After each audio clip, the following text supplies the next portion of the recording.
अस्सलाम वालेकुम readers, welcome to my channel. Novel का नाम जानने तक हमारे साथ जुड़े रहें। कॉलेज से वापसी पर बेजारी और थकन से चूर मरे मरे कदमों से इसने बेशते बेशते की का गुलाबी और सफ़ेद बोगनवेलिया के फूलों से ढका स्याह गेट जोर से हाथ मार कर खोला था। 2 कदम अंदर बढ़ने के बाद बावजूद कोफत और थकन के सुर्ख बजरी की रोश पर पहुंचकर उसने छोटी अम्मी की नफासत पसंद तबीयत से डर के वहीं खड़े-खड़े अपने धूल मिट्टी में अटे जॉगर्स की मिट्टी झाड़ी थी और जॉगर्स उतारते-उतारते एकदम से ठटक कर रुक गई थी।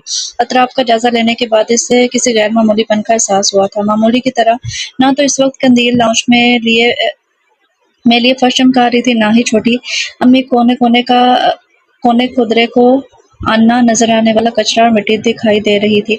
हत्ता कि अंदर लाउंज से आती हुई हमेशा की तरह शोर हंगामे की आवाजें भी मद्दम थी। हालांकि इस वक्त सब लोग किसी न किसी काम में मशगूल होती थी और साथ साथ बातों बुराइयों और मशवरों में भी। होश संभालते ही इसने हमेशा से ही मामूल देखा था। अलबत्ता जब आपस में बड़ी अम्मी छोटी अम्मी या इसकी अपनी अम्मी की किसी बात पर आपस में झड़प हो जाती तो वक्ती तौर पर सन्नाटा छा जाता था, मगर ये सन्नाटा कभी तवील न था। बहुत ही मुख्तसर वक्त में वो सब एक दूसरे को बुरा भला बोलकर या पीठ पीछे बुराइयां करके अपनी अपनी भड़ास निकाल लिया करती थी और फिर सर जोड़े खानदान वालों, पड़ोसियों, अहले मोहल्ला की गिफ्तों में ग्रुप बना लेती थी। मगर शायद कल एयरपोर्ट से आने के बाद कंदील का गिफ्ट किसी को ना भूला था। जो सुल्तान बिलखुलूस कंदील को देकर गया था, उसने अपनी कलाई में बंदी रिस्ट वॉच देखी जो 2:30 बजा रही थी। आज वो 1 घंटा लेट हो गई थी। कल रात आंखों में उतरने आने वाला वही सुनहरा ख्वाब इसे कॉलेज के लेक्चर के दौरान भी सता रहा था। वो जैसे दुनिया से बेखबर हो गई थी। वो तो फरीदा के वक्त का एहसास दिलाने पर चौंक कर घर के लिए बौखलाकर उठी थी, वरना वो भी आम दिनों में बल्कि कुछ दिन पहले तक सबके साथ गुरजमान इधर-उधर के किस्सों में मसरूफ होती थी। कभी कॉलेज यूनिवर्सिटी का किस्सा, कभी किसी नई फिल्म की स्टोरी, कभी डाइजेस्ट का पोस्टमार्टम, कभी हीरो हीरोइन का तबसरा, मेकअप, कपड़ों की डिजाइनिंग और आखिर में अपनी आम सी सूरतों के तबसरे के बाद अपनी बेरंग जिंदगी में किसी हीरो की एंट्री को ना पाकर इजहार अफसोस करना। डायरेक्टर्स के ऐसे ऐसे इत्तफाकियात को लाना बेच कर डाइनिंग टेबल की तरफ भागना, इनके पास किसी भी बेतुके मौज़ूआत की कमी ना थी जिस पर घर के सारे लड़के मजाक बनाते। आज वो 1 घंटा लेट हो गई थी। कल रात आंखों में उतरने आने वाला वही सुनहरा ख्वाब इसे कॉलेज के लेक्चर के दौरान भी सताता रहा और वो जैसे दुनिया से बेखबर हो गई थी। वो तो फरीदा के वक्त का एहसास दिलाने पर चौंक कर घर आने के लिए बौखलाकर उठी, वरना वो भी आम दिनों में बल्कि कुछ दिन पहले तक सबके साथ वो जवान इधर-उधर के किस्सों में मसरूफ होती। कभी कॉलेज यूनिवर्सिटी का किस्सा, कभी किसी नई फिल्म की स्टोरी, कभी डाइजेस्ट का पोस्टमार्टम, कभी हीरो हीरोइन का तबसरा, मेकअप, कपड़ों की डिजाइनिंग और आखिर में अपनी आम सी सूरतों के तबसरे के बाद अपनी बेरंगो जिंदगी में किसी हीरो की एंट्री को ना पाकर इजहार अफसोस करना। डायरेक्टर कैसे ऐसे इत्तफाकियात पर लानत भेजकर डाइनिंग टेबल की तरफ भागना। इनके पास किसी भी बेतुके मौज़ूआत की कमी ना थी जिस पर घर के सारे लड़के इनका मजाक उड़ाने का मौका हाथ से जाने नहीं देते थे। बकौल हारिस के इन लड़कियों को सिवाय मुंह चलाने के कोई दूसरा काम नहीं। क्यों नहीं फिर मुंह चलाएं जब तक हलक तक ठूस ना ले। अनीक फौरन अपने छोटे भाई का साथ देता। तुम लोग तो जैसे हवा खाते हो ना, बकौल इनके। फिर ढेंगा मचती और एक हंगामा मच जाता जिसका इंतजाम किसी न किसी के रोने धोने या पैर पटक कर जाने पर होता था। सबसे आखिर में दादा पाक की डांट और गुस्से से डरकर बज़ाहिर हर सुलह तो हो जाती थी, मगर किसी न किसी की जेब पर हार जरूर पड़ जाता था, क्योंकि वो लोग बगैर खाए पिए लड़कों को बख्शने वाली ना थी। मगर आज तो यूँ लगता था गोया घर पर किसी जीरो का वजूद ही ना हो। बेशक इस वक्त सारे लड़के यूनिवर्सिटी और जॉब वगैरह पर होते थे या फिर नौकरी की तलाश में सरगर्दा फिरते थे, मगर घर की खवातीन जरूर लाउंज में मौजूद होती थी और अपनी औलादों का इंतजार करती थी और अपने बच्चों को सबसे ज्यादा स्मार्ट, ज़हीन और खूबसूरत और लाडला बनाने का महाज खोले बैठी रहती थी। कितनी देर वो वहीं खड़ी आसपास नजर दौड़ाती रही, मगर वही गैर मामूली एहसास यानी कल का वाकया अब तक इनके दरमियान गर्दिश कर रहा था और इन सबको खामोश कर गया था। इसने जल्दी से दोनों जॉगर्स उतारे, हाथ में लिए लाउंज में आई थी, मगर हैरान होकर वही दरवाजे के आगे रुकी थी। वहां तकरीबन सभी मौजूद थे। नीचे कालीन पर धुले हुए कपड़ों को चटक चटक कर तय करती हुई बड़ी अम्मी इनसे कुछ फासले पर छोटी अम्मी मसले पर दुआ में थी मसरूफ बैठी थी, जबकि इनकी चौड़ी पेशानी पर वो सलवटें नुमाया थी जो इनके खराब होने का बता दे रही थी। इनसे कुछ दूर फासले पर अम्मी और अदरक लहसुन छीलने में मसरूफ थी। इनके चेहरे पर सियासतदानों वाली संजीदगी थी। इसका मतलब था कि वाकई का ताल्लुक अम्मी से नहीं है। इसने जरा सी गर्दन घुमाकर किचन की तरफ झांका, जहाँ से चिकन सालन की इश्तेहा अंगेज महक उठ रही थी। बड़ी देशकी में जोर जोर से चम्मच चलाती छोटी अम्मी यकीनन अपना गुस्सा बेचारी मुर्गी पर उतार रही थी। इनके बराबर में कुछ सहमी हुई बतूल जल्दी जल्दी चावल धोती, बाहर पर एक नजर अपने गुस्से में भरी अम्मी पर भी डाल लेती जो मुसलसल चीजें उठा कर पटक रही थी। इसका मतलब था कि सूरत हाल काबू से बाहर थी, क्योंकि वहाँ नैना और कंदील मौजूद नहीं थी। इसे याद आया कि वो तो सुबह नाश्ते की टेबल पर भी नहीं आई थी। हालांकि दादा आपा ने इन दोनों का पूछा था, मगर बड़ी अम्मी और छोटी अम्मी ने अपनी अपनी बेटियों का दफा करते हुए इधर उधर के बहाने बना दिए थे, क्योंकि दादा आपा की सख्त गैर और असूल पसंद तबीयत से सारी बहुएं खाइफ रहती थी। दादा पर सुबह 7:30 बजे नाश्ता करने की आदत थी और इनका असूल या हुक्म था कि डाइनिंग टेबल पर सब लोग ठीक 7:30 बजे मौजूद होंगे, चाहे किसी को कॉलेज जाना हो या यूनिवर्सिटी ऑफिस वगैरह, या फिर इस दिन घर पर आराम करने का इरादा क्यों ना हो, वरना दादा अब्बा का जलाली गुस्सा अहले मोहल्ला सुना करते थे। और एक रात का खाना था जो सब 10 बजे एक साथ खाया करते थे। हाँ, दोपहर के खाने के लिए आज़ादी थी। अरे क्या सरफ डालकर चावल धोगी, छोटी अम्मी की डांट पर वो सहम गई थी। बतूल बेचारी जल्दी से नल बंद करके बाहर निकली, फिर इसे देखकर एकदम से रुक गई थी। उसने इशारे से सूरत हाल का पूछना चाहा। जब ही बड़ी अम्मी दरवाजे पर आ गई तो उसने बुखलाकर जल्दी से सलाम किया। उन्होंने भी बगैर ज़बान हिलाए गर्दन को जहमत दी थी और इसके बराबर से निकलती हुई चली गई। बतौल भी इनके साथ ही ऊपर सीढ़ियाँ चढ़ गई थी। अरे अर्दीन कब आई? इसके सलाम की जवाब सुनकर अम्मी ने गर्दन ऊंची करके झांका तो अंदर आ गई थी। अम्मी अभी आई हूँ। हुआ क्या है? इसने किचन की जानिब देखते हुए आहिस्ता आवाज में पूछा था। छोड़ो हमें, क्या कंदील और नैना का ही झगड़ा है, तुम कपड़े बदल लो तो फिर खाना खाते हैं। इसने अपने इर्द गिर्द रखे हुए अदरक लहसुन को उठाया, खुद भी खड़ी हो गई थी तो नचारा वो भी इनके साथ चलने लगी। वो जानती थी कि अम्मी हमेशा यूं ही गैर जानबार रहती हैं, सब की सुन लेती हैं मगर कहती किसी को कुछ नहीं है। ये नहीं था कि वो खामोश तबर या साबिर किस्म की थी, बस सारा किस्सा अपने पोषण की तरफ आकर निकालते हुए आज तक अच्छी फर्माबरदारी का टाइटल लिए रखा था। वो इनके पीछे चलते हुए अपने कमरे तक आ गई थी। सारा कसूर ही बड़ी भाभी और छोटी भाभी का है। क्यों किसी गैर लड़के के आगे पीछे बेटियां रोड़ियों की तरह रखी हैं? इसने भी अपनी पसंद की चुन ली। अम्मी ने कमरे का दरवाजा बंद करके इसको मतला किया था। गैर तो नहीं था, फिर भी कौसर फूफो का बेटा था। इसने फौरन से बात की, दुरुस्तगी की। वो जानती थी कि चुन लेना और पा लेना में जमीन आसमान का फर्क होता है। माथे की लकीरें, नाप, लहजा, घनी मूंछ और बड़ी बड़ी आंखें खुली की खुली रह गई थी।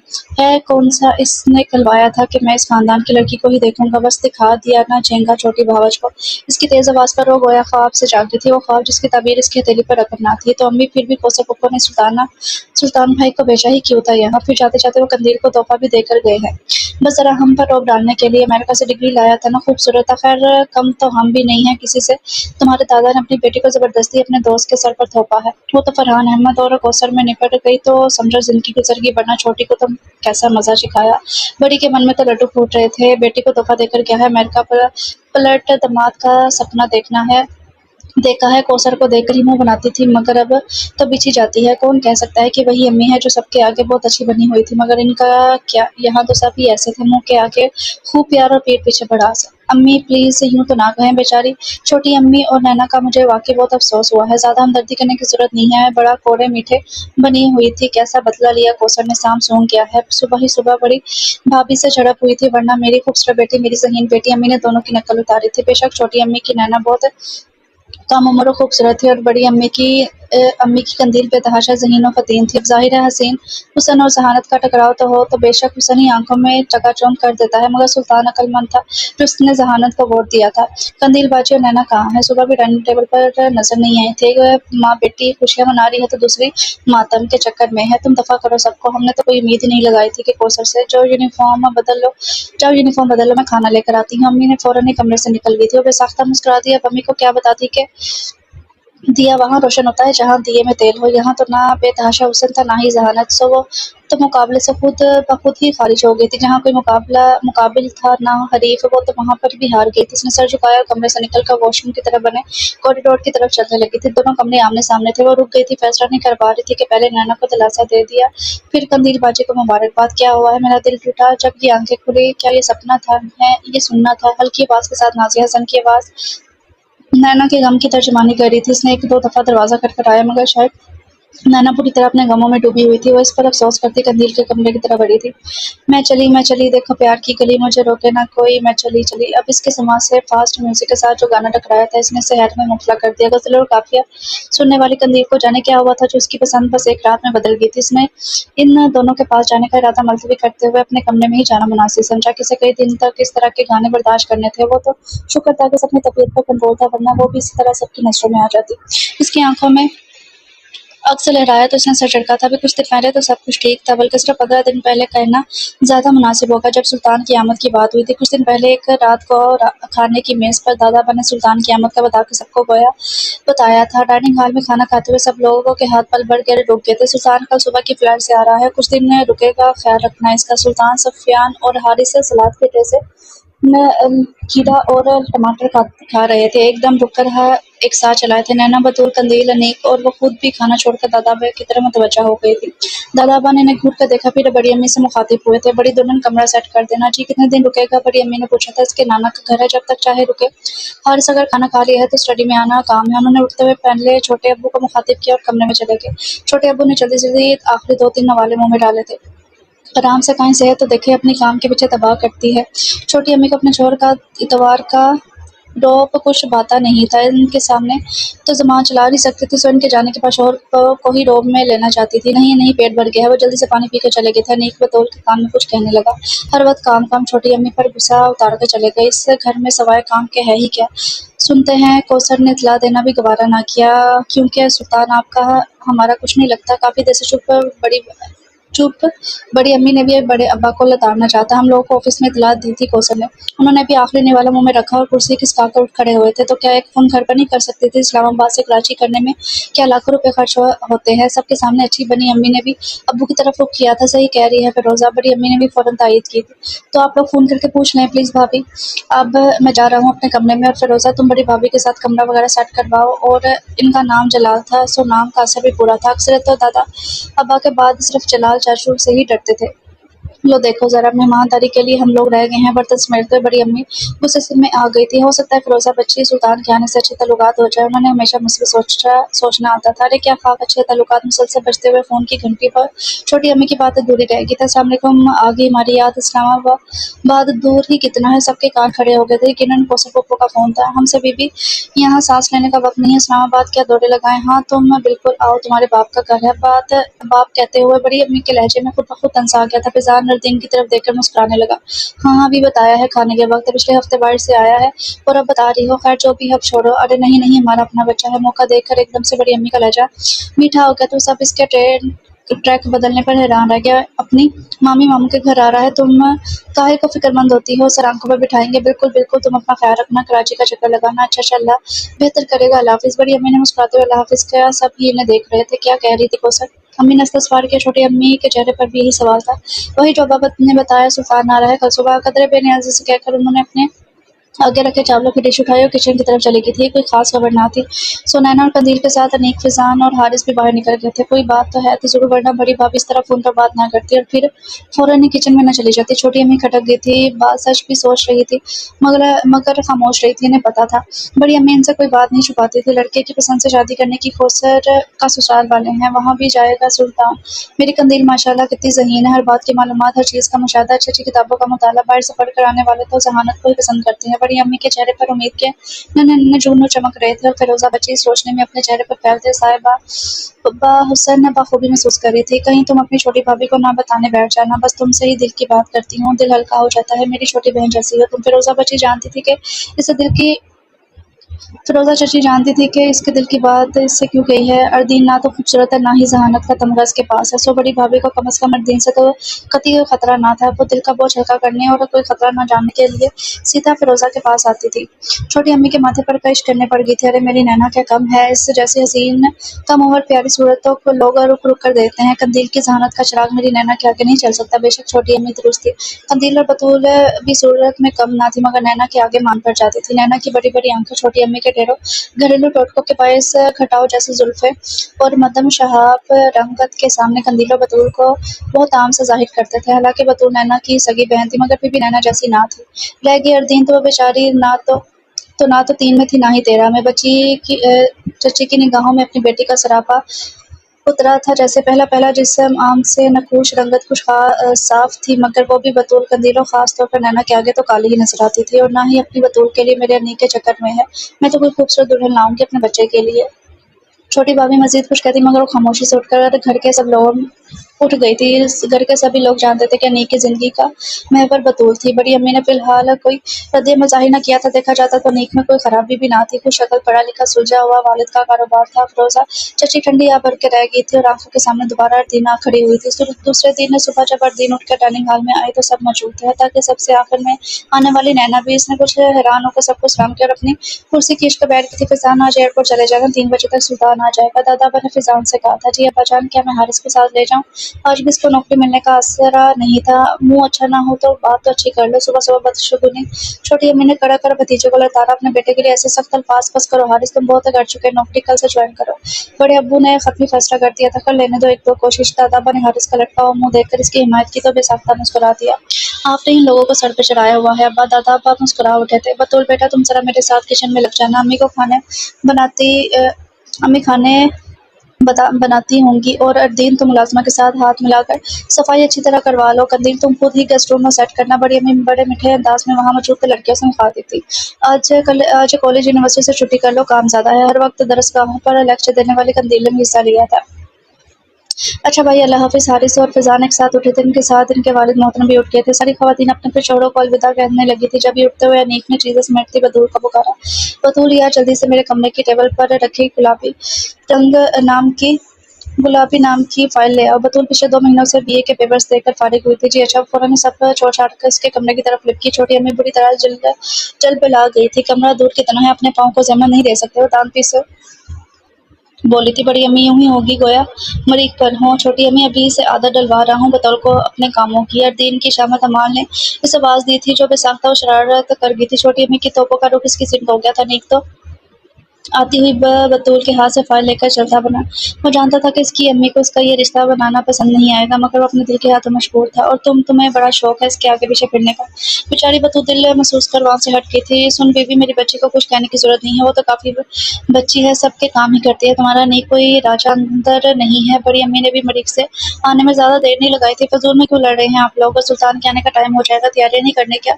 इससे पहले कि एक जबरदस्त मार्का होता बराका होता, फिरोजा चची ने सीज फायर करवा दिया था। दोनों ही हड़बड़ा गई थी। फिर लड़ाई किसी और वक्त के लिए मुलतवी करती। फिलहाल आज के मेन्यू डिस्कस करने लगी। लड़कियों ने अपने अपने काम संभाले। अर्दीन और बतूल तो घर के कामों में लगी थी। कंदील और नैना तो अपने उसने जहाँ सूस को मजीद दुआ दिशा करने में मशगूल होगी। कभी पार्लर न जाने वाली नैना ने भी कंदील के साथ पार्लर गई थी। Facial, bleach, waxing, manicure, pedicure, cutting वगैरह बालों की करवा कर अपनी माओ के पर इसका बोझ खासा कम करके 2 घंटे बाद वो घर आई थी। इसके बाद कपड़े सेट करने और नहाने में इन्हें मजीद 1 घंटा लगा था। गेस्ट रूम बतूल ने सेट करवा दिया था। खाने का तमाम तीनों खवातीन का मुश्तरका शोबा था, सो वह ना इत्तफाकी बुलाए तमाम में मसरूफ थी। घर की सुइयों को भी जैसे पड़ लग गए थे। काम करते करते अर्दीन थक कर चूर हो गई तो बेड पर लेट गई थी। जब अम्मी ने अंदर झांका, अर्दीन तुम भी नहा लो। हुलिया देखो जरा, अपना अच्छा सा सूट पहना, उल्टे सीधे रंगों वाला ना चढ़ा लेना। अच्छा, हम इसने सोचा कि लड़कियों की माँ इतनी खुशमान क्यों होती हैं। इसने खामोशी से कतरे बेहतर सूट निकाला और नहाने चली गई थी। कंदील और नैना कुछ देर पहले ही तैयार हो चुकी थी। बेशक इनकी तैयारी बहुत खूब थी, बल्कि नैना तो किसी हसीन परी की तरह लग रही थी। जैसे नहा कर बाहर निकले, बालों को ब्रश करने लगी, तभी गेट पर हारन सुनाई दिया था और दूसरे ही लम्हे अफरा तफरी मच गई। लम्हे भर के लिए रुक के समय माने खास की आमद का अंदाजा लगाया था। फिर मुतमिन होकर बालों को ब्रश करने लगी। बाल लंबे ना थे, शाने के अंदाज में कटवा कर कुछ मॉडर्न सा स्टाइल दे दिया था जो यकीनन इसके चेहरे पर सूट कर रहे थे। बाल ब्रश करके दुपट्टा उठाया और अपने कंधों पर डालकर बिस्तर की चादर को हाथ से ठीक करते हुए पंखा ऑफ करके बाहर आ गई। अर्दीन, मैं तुम्हारे साथ चलती हूँ। डाइनिंग रूम में बर्तन सेट करती बतूल की आवाज में इसके कदम रोक लिए थे। दोनों आगे पीछे चलती हुई लाश में दाखिल हुई थी। सबकी नजरें बेसाख्ता इन दोनों पर उठी थी। दोनों ने जल्दी से सलाम किया। सबके दरमियान सोफे के किनारे फिजान और बड़ी अम्मा के साथ एक नया चेहरा मौजूद था। खासा स्मार्ट, कदरे घुंघराले बालों में वाइट टी शर्ट और जींस पहने खासी खुश अखलाकी से मुस्कुराकर जवाब से नवाजा। दोनों की माओं ने अपने अपनी बेटियों का तारुफ करवाया। बाकी लोगों का तारुफ हो गया था। बड़ी खुशी हुई आपसे मिलकर। नुमानी जिक्र करती थी आप लोगों का। इसने सब पर एक नजर डाली थी। तुम्हारी माँ का मेका है, आखिर मेके का तो मान ही बड़ा होता है। छोटी अम्मी ने बड़े प्यार से कहा था। यार सुल्तान भाई, मैंने तो सुना है मेके का कुत्ता भी प्यारा होता है। हारिस ने भी टकरा लगाया था। जाहिर है ससुराल जाकर मेके की कदर आती है। बन ठन कर तैयार कंदील बड़ी अदा से सुल्तान से मुखातिब हुई थी। मामला सिर्फ पाकिस्तान में ही ज्यादा है। मेका ससुराल नंद बाबा और जाने क्या क्या। अमेरिका में तो ज्वाइंट फैमिली सिस्टम को सजा समझा जाता है। अरे बेटा, काफिर है वो लोग, वो क्या जाने घनी छांव का सुख अपने मारे भी तो छांव में डालते हैं। तन्हा आदमी क्या जिएगा? हाँ, छांव में डालेंगे, मारेंगे जरूर। भला बताओ, बंदे की टिकट ही कट गई है तो क्या धूप क्या छांव। फिजा ने फिक्रा लगाया था। बड़ी अम्मी, वहाँ तन्हा आदमी ही सुकून से जीता है। मुस्लिम्स भी फैमिली के साथ नहीं रहते। अब तो अरे छोटे बेटा, परदेसियों कि मुल्कों की कहानियाँ हैं, आराम कर लो, थोड़ा थक गए होगे, चलो बच्चियों कुछ चाय नाश्ते का इंतज़ाम करो, बच्चा थका हुआ आया है, आराम करेगा। इनके कहने पर फ़ौरन ही अर्दीन खड़ी हो गई थी। इस्लामाबाद से गधे पर आए हैं जो थक जाएँगे और जहाज़ पर खाने-पीने को भी खूब मिलता है। बड़े बेतुकेपन से नैना ने मज़ाक जाने जाने मज़ाक करना चाहा था, यहाँ बड़ी अम्मी को इत्तला दी थी, जो भी था बड़ी अम्मी ने इसे नज़रों ही नज़रों में घूर कर तनबीह की थी कि ना मैं इसके अरमानों पर रोस्ट डालने के दर पर थी। सही कह रही हैं आप, छोटा-सा तो सफ़र था मगर मैं चाय ज़रूर पीऊँगा, अलबत्ता भूख बिल्कुल नहीं है। सुल्तान ने इस हसीन वजूद को देखकर मुस्कुराते हुए जवाब दिया। हाँ, चलो हारिस भाई को कमरा दिखाओ, मुँह धो लें, हाथ धो लें, फिर चाय पीते हैं। फिरोज़ा चाची के कहने पर खड़ी अर्दीन सुल्तान के उठने से पहले बाहर निकल गई थी। इसके पीछे बतूल और फिजान भी। कॉलेज से वापसी पर हस्बे आदत जोकर हाथ में लिए और जैसे ही लाउंज में दाखिल हुई तो ठटक कर रुक गई थी। कंदील और नैना के दरमियान राजा अंदर बना सुल्तान हाथों में गिंटोरियों की प्लेट थामे जाने किस बात पर बहस कर रहा था, जबकि छोटी अम्मी नीचे फर्श पर बैठी इनका बखेड़ा साफ कर रही थी। सुल्तान की आवाज़ ऊँची गूंज रही थी। शादी करने के लिए लड़की का इंतखाब करते हुए इसके हुस्न से ज़्यादा इसकी ज़हनी अप्रोच को देखा जाता है। मुख्तलिफ मिजाज के लोग कभी भी अच्छे लाइफ पार्टनर साबित नहीं होते। बाकी ये मोहब्बत का फ़लसफ़ा मेरी आज तक समझ में नहीं आया। शादी तो एक एग्रीमेंट है, फिर जब आप खुद हर लिहाज से परफेक्ट हो, सूरत में, तालीम में, पैसे में, तो लाइफ पार्टनर की चॉइस मुश्किल हो जाती है। तो आपके ख्याल में हुस्न से शादी का कतई कोई ताल्लुक नहीं? कंदील ने हसीन सूरत नैना को तमस्कर से देखा था। हुस्न किसी को मुतासिर नहीं करता, फिर एशियाई लड़कियाँ ईस्टर्न ब्यूटी की क्या बात है? स्पेशली मुझे लड़कियों के लंबे बाल बहुत पसंद है। नीली हरी आंखें देखकर तो दिल डूब गया है। काली काली बड़ी आंखों का सैराब पता नहीं क्या बेवकूफ बना रहा था। इसकी बात सुनकर नैना की सी आंखें खुद ब खुद मुस्कुराने लगी थी। कंदील पहलू बदल कर रह गई थी। हुस्न तो आज है कल ढल जाएगा, वक्त के साथ खूबसूरती मान पड़ जाएगी। कंदील हार मानने को तैयार ना थी। वक्त के साथ अकल भी ठिकाने लग जाती है। नैना को भी जुमला सूझ गया था। सुल्तान ने जोर से हंस दिया था। तुमको कैसी लड़की पसंद है सुल्तान? ये सवाल तो दोनों के दिल में था, मगर पूछा छोटी अम्मी ने था। मुझे पता नहीं, कभी सोचा नहीं इस बारे में। बस जो दिल को अच्छी लग जाएगी वो प्लेट से गंडेरी उठाकर सोचने लगा था। मेरी चॉइस इतनी आम नहीं है, लड़कियां तो खुद मेरी तरफ खींचती हैं, मैं किसी को लिफ्ट नहीं कराता। अजीब सी हरकत लगी थी। इससे ज़्यादा दिन के बर्दाश्त से बाहर था। वो दरवाजे से अंदर आ गई थी, फिर उसके सर उठाने पर सलाम किया था। आप आज भी कॉलेज चली गई? सुल्तान ने बराह रास्त से पूछा। कंदील बतौल और नैना ने कल से छुट्टी की हुई थी। क्यों? आज हड़ताल की कॉल आ गई थी। इस शख्स की बातें सुनकर वैसे इसका पारा हाई हुआ था और सटपटा सा गया था।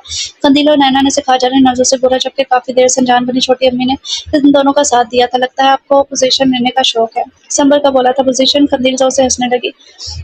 नैना ने भी हंसी में इसका साथ दिया था। इसकी अगर थर्ड डिवीजन भी आ जाए तो ये शुक्राने की नफल पड़ती है। जी हाँ, मैं खासी कुन ज़हन हूँ, उसने बगैर बुरा माने बड़े इत्मीनान से बताया था। फिरोज़ा चाची बेटी की बात सुनकर आगे थे। अच्छा, अमेजिंग। और क्या क्या क्वालिटी है आप में? हिसाब गोई के अलावा जो क्वालिटी मेरे अंदर है वो आपको कतई नहीं मिलेगी। छोटी अम्मी खाने में क्या है? बस नजरअंदाज करके छोटी अम्मी से पूछने लगी। वो राय दाना पीसना छोड़कर कुछ हैरत और परेशानी से देख रही थी। फिरोज़ा चाची भी ताज्जुब से अपनी बेटी को देखने लगी थी। किचन में बड़ी भाभी हैं, पूछ लो इनसे। वो वहाँ चली गई। इस तरह के लोग ज़हर लगते थे, खुद परस्त, खुद को अहम समझने वाले। अर्दीन मीठा बोलने से ज़ुबान में कांटे नहीं लग जाते। पीछे से आती हुई अम्मी ने उसे टोका। माली लिहाज से खूबसूरत और वसी कारोबार का मालिक दिल के किसी कोने में अपनी बेटी के लिए उम्मीद की नन्ही किरण मौजूद थी। अम्मी, आप ख्वाह ज़ुबान को कितना ही चीरी कर ले, जो खुद को बहुत कुछ समझता हो वहाँ दूसरा अहम नहीं होता। बड़ी अम्मी क्या पका है? बहुत भूख लगी है। बतूल और बड़ी अम्मी को सलाद और रायते में उलझा देकर इसने पूछा था। फिर इसने एक पतीली के ढक्कन खोलने शुरू कर दिए। यखनी, पुलाव, चिकन कढ़ाई, कबाब, दाल, सलाद, रायता, गोया पूरा दावती एहतमाम था। इस घर के मतवक्का दामाद की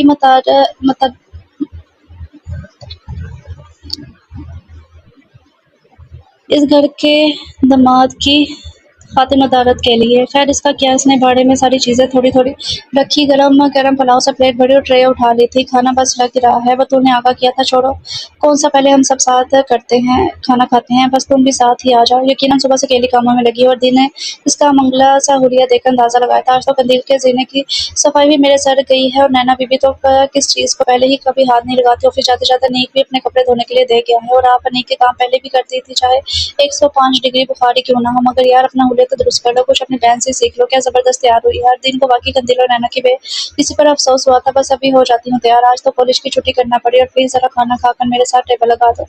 नैना और कंदील से कुछ कहना तो फजूल ही है। दोनों एक दूसरे पर सबकत लेकर जाने की कोशिश में हलकान हो रही हैं। बतूल ने बड़ी रजाजत से कहा तो अपनी प्लेट ले रखकर इसके साथ कामों में लग गई थी, क्योंकि हकीकत थी कि नैना और कंदील दोनों ही काम, घर के कामों में और पढ़ाई से ज्यादा अपने कजन को मुतासिर करने की कोशिश में लगी हुई थी।